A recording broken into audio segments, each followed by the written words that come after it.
दैनिक लोक संवाद न्यूज में आपका स्वागत है।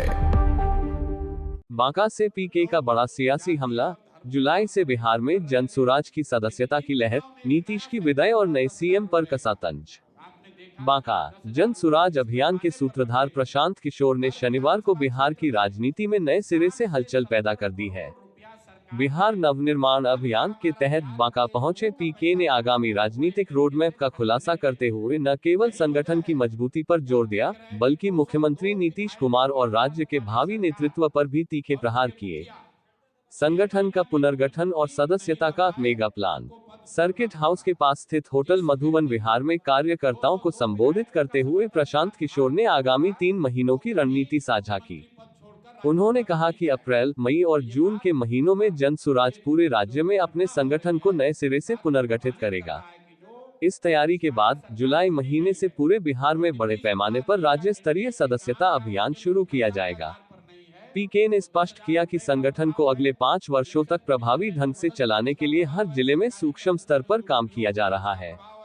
नीतीश की विदाई पर तंज, पैसे और मैन्युफैक्चर्ड जीत का नतीजा। मुख्यमंत्री नीतीश कुमार के राज्यसभा जाने की चर्चाओं पर कटाक्ष करते हुए प्रशांत किशोर ने उनकी हालिया चुनावी जीत को बनावटी करार दिया। उन्होंने आरोप लगाया कि चुनाव में हर विधानसभा क्षेत्र में 60 से 70 करोड़ रुपए खर्च कर वोट खरीदे गए हैं।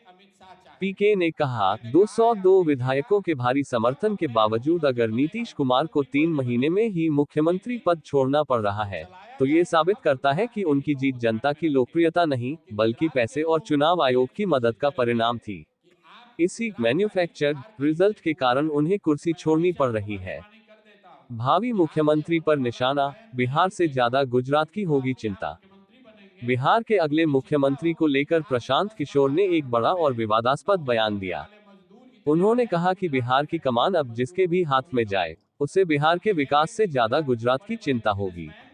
पीके के अनुसार नए मुख्यमंत्री की प्राथमिकता ये सुनिश्चित करना होगी कि गुजरात की फैक्ट्रियों में काम करने वाले बिहार के सस्ते मजदूरों की सप्लाई में कोई कमी न आए।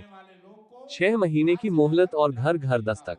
प्रशांत किशोर ने याद दिलाया कि गांधी भितिहरवा आश्रम में उपवास के दौरान ये तय हुआ था कि नई सरकार को वादे पूरे करने के लिए 6 महीने का समय दिया जाएगा। समय सीमा समाप्त होने के बाद जनसुराज के कार्यकर्ता गांव-गांव और घर घर जाकर जनता को सरकार की विफलताओं और वास्तविकता से अवगत कराएंगे।